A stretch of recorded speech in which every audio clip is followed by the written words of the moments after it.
लेके आज गांव में आए हो, आपने आने की मेन रीजन क्या है? देखिए, हमारी सरकार की प्राथमिकताएं हैं कि निरंतर विकास, प्रगति के ऊपर विकास, स्थायी विकास और चलता हुआ विकास। आदरणीय भजन लाल जी के नेतृत्व वाली सरकार ये काम कर रही है।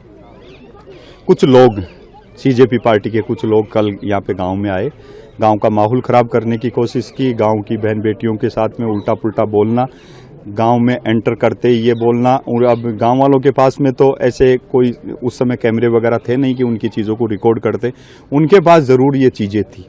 गांव वालों के पास सामने जो पक्ष था उसको उन्होंने डिलीट कर दिया और अपनी चीज़ों को उन्होंने पेश कर दिया। रही बात यहाँ पे एंटर होने के बाद में, जब गांव में वो प्रवेश कर रहे थे, उनको ये लगता था कि इस विद्यालय के अंदर कोई कमी खामी है, तो एक पत्र बनाते, प्रिंसिपल महोदय को देते और ये पता करते कि इस गांव के मुख्य लोग कौन है। उन लोगों से मिलके वो बात कर लेते। बात करने के बाद में कहते कि समय रहते हुए इन चीज़ों को ठीक करो, ये चीज़ें ठीक नहीं है, बच्ची ऐसे जगह नहीं पढ़नी चाहिए। मगर वो तो इस विद्यालय की रेकी कर रहे हैं। साहब, जो विद्यालय 6-7 महीने पहले यहाँ पे नोटिस चस्पा कर दिया कि इस विद्यालय के अंदर, इस बिल्डिंग में बच्चों को बैठाना ठीक नहीं है, हमने इस जगह को भामाशाह को कहते हुए जगह दूसरी जगह शिफ्ट कर दी। आज गांव वालों को लगा, बैठ के चर्चा की, गांव वालों ने सर्वसम्मति से ये लगा कि यहाँ थोड़ी दिक्कत है, तो दूसरे भवन में कर दी। तो गांव वालों ने ये कहा कि ये जब विद्यालय यहाँ पे तैयार हो जाए, हम वापिस इसी विद्यालय के अंदर बच्चों को पढ़ाएंगे। ये हमारी गाँव की विरासत से जुड़ा हुआ है, यहाँ बड़ा मंदिर भी है और हमारा विद्यालय भी यहाँ पे है, तो ये चीज़ें निरंतर चलती रहती है। सरकार ने उस बात के लिए DMFT से 12 लाख रुपये सैंक्शन कर दिए, विधायक फंड से 6 लाख रुपए सैंक्शन हो गए।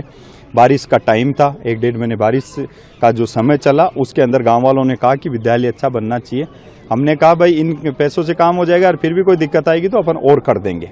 जो प्रतिनिधिमंडल मेरे से मिलने गया, अभी आज गांव वालों ने जो नई जगह शिफ्ट किया, उसमें गांव वालों की सहमति थी कि आपने करवाया? नहीं, गाँव वालों की सारी, इस गाँव के अंदर मंदिर भी बनता है, कोई भी और भी बात होती है, किसी भी प्रकार की कोई बात होती है तो गांव की सर्वसम्मति से सब कुछ होता हुआ आया है। जो सीजेपी पार्टी का प्रवक्ता है वो 48 घंटे का अल्टीमेटम दिया था आपको। वो कह रहा है कि जो ग्रामीणों ने हमारे साथ हाथापाई हुई या उनके साथ करी तो उनको गिरफ्तार करो।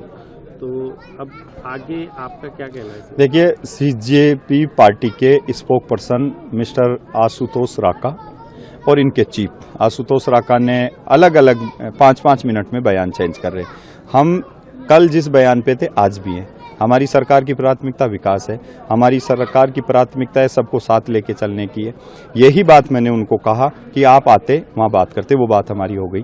मगर उन्होंने ये कहा कि विधायक की प्लानिंग थी, जबकि मैं ये सारा मामला होने के बाद में विधानसभा एडजोन हुई तो यहाँ आया। हमारे यहाँ पे गांव के अंदर सबसे बड़ी ये रहती है कि कोई भी व्यक्ति आता है तो गांव में बैठ के बात करता है। तो हम गांव में बैठ के बात कर रहे थे, गांव में हमारी चर्चा हुई, उस चीज़ों को वो डिटेन करते हैं और डिटेन करके ये कहते हैं कि ये तो विधायक के गुंडे हैं। फिर ये कहते हैं कि ये प्लानिंग करने की, जबकि ये मीटिंग हमारी ये घटना होने के बाद में हुई इसके लिए। और उनके चीफ ये कहते हैं कि या तो इन बीजेपी के गुंडों को प्रशासन गिरफ्तार करे, पुलिस गिरफ्तार करे, नहीं 48 घंटे के अंदर मैं आऊँगा। तो ये तो एक तरीके की ब्लैकमेलिंग हो गई साहब। कोई बात हो, सार्थकता को हो, भाई ये कमी खामी है, आप इसको जल्दी ठीक करो, ये ठीक नहीं है, ये चीज़ें विकास के अंदर रोड़ा बनती है, गांव गरीब के बच्चे हैं, ऐसी जगह नहीं पढ़नी चाहिए, ये हमारी सरकार की प्राथमिकता है। आपकी सरकार की प्राथमिकता नहीं है, आपकी सरकार की आपकी पार्टी की प्राथमिकता नहीं है, आपकी पार्टी का विजन तो केवल ब्लैकमेलिंग है। कल टीकाराम जूली जी और गोविंद सिंह डोटासरा ने एक फोटो को लेके भी काफ़ी सारी बातें करी है, तो आपका उससे क्या? देखिए, कल विधानसभा के अंदर टीकाराम जूली और PCC चीफ गोविंद सिंह डोटासरा ने, मैंने कहा भाई उन लोगों ने गांव वालों को गुंडा बताया और वो भी बीजेपी का। भाई थोड़ा अपनी चीज़ें भी चेक कर लो कि आशुतोष राका के साथ में, उन लोगों के साथ में वो कौन लोग आए थे जिन्होंने देश की अराजकता बिगाड़ने में, माहौल बिगाड़ने में, हिंदुस्तान को नेपाल बनाने में, लोकसभा उखाड़ने में, ऐसे लोग जो नारे लगाने वाले कुछ लोग वो भी आए थे। जिस तस्वीर की वो बात कर रहे हैं, उस तस्वीर के अंदर कौन था, उस चीज को भी leader opposition Tikaram Jully, Govind Singh Dotasra check कर ले कि वो जो लोग थे वो कांग्रेस के कार्यकर्ता थे।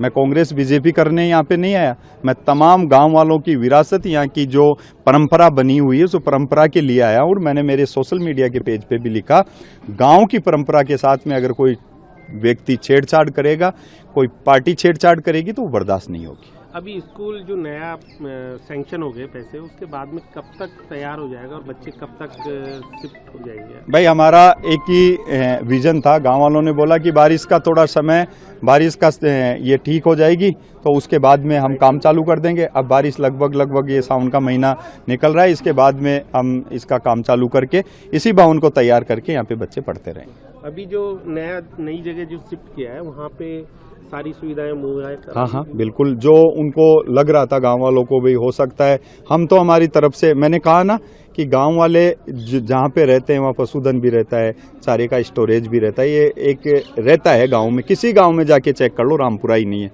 और फिर इस जगह से अगर किसी प्रकार की कोई दिक्कत परेशानी हुई है तो हम इसको शिफ्ट कर देते हैं, और वो तो एक कुछ टाइम के लिए टेम्परेरी है, विद्यालय बन के।